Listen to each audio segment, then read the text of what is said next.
I lived in a community, a spiritual, cosmic community in Minas Gerais, Brazil. And then I suddenly met Dr. Joe online, and he said that he was going to be in South America. So I went to Peru, and I started to do the meditations daily. I got really dipped into his work because I've been doing almost, the same work since ever, like 25 years ago. I had my own school that started in 2000 in Venezuela, in Margarita Island. And I knew all these things about manifestation, but of course, I didn't have the science or all the work that Dr. Joe has.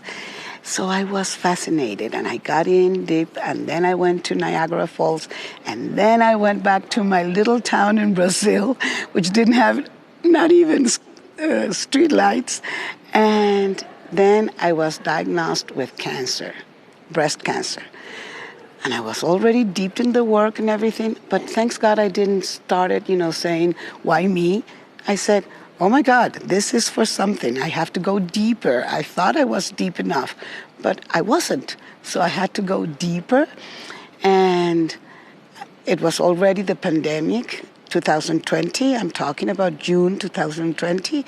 I got a special permission from the U.S. Embassy in Brasilia, and got to flew to Houston, where I had family. And I crashed into my niece's house, and all my family started, doing whatever they had to do to take me into medical studies. Once I got there, I said, okay, I'm doing they confirmed that I had breast cancer and all that, and the size, but I kept on doing my work, and I said, I don't want any treatment yet. Let me keep on doing it. And then Dr. Joe started doing events, and I didn't miss one. I was there since November last year, 2020. But then in December, I went through a surgery. And after the surgery, they decided they still insisted in doing chemo. And I said, well, that was a big decision I had to take. Going this way and live or die, or going this way and live or die, but with everybody saying, I told you so, you should have gone through this. I took my decision, and I decided to go the way I felt, and not being afraid of my environment, but creating my environment. So I stayed, and I said, okay, I keep on creating my new life. All my family was very mad at me, especially the one that I had nearby. The only person physically I had nearby. The others were all around the world or in Venezuela.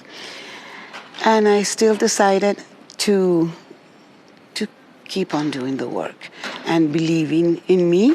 I kept on looking for a doctor that could give my counter cancers. I didn't even know what that was, but I knew it was a way that I could go to that, and I couldn't find any. Month after month, then like in July or August, I said, okay, I'm done. I'm not staying in this city. Maybe this is my new life, but I don't have anybody around to talk to. I don't have any family or friends that speak the same language that I speak, which is the work.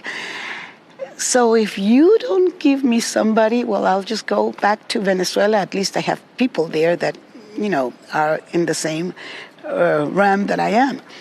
And the next day, I found a person that said, I have a doctor for you, and you can go here, and you have to come with me to God's house in Houston. I went to God's house, and I said, I'm not going to church. I way past that. She said, no, this is like Dr. Joe, but with Jesus. I said, okay, I can accept that.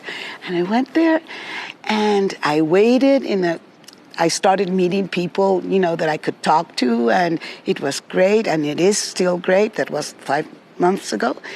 And in those months, I had to wait for this MD to receive me. And she did the test, cancer stuff, markers, and I'm free of cancer, and I'm free of everything, and I'm just keeping on doing the work. For the last thing, I'm manifesting a boyfriend. 15 days ago, I have a boyfriend, we're in the same path, and I think I'm getting engaged, and all of you are invited. I mean, this is a new life. I didn't even know where it was going to be, but I think that I'm going to stay here. Oh, and in the middle of all this, I only had a tourist visa. So I had to go back to Brazil or to Venezuela or wherever.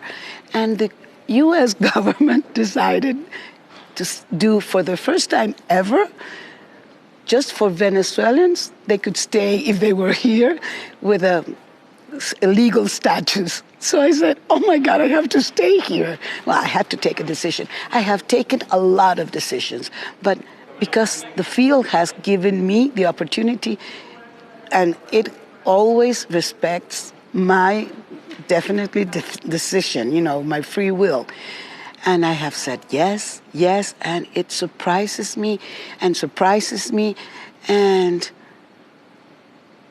I can say that I am not a young person, so maybe I inspire many women or men to find the love of their life no matter what age they have. And they can change their life no matter what age they have.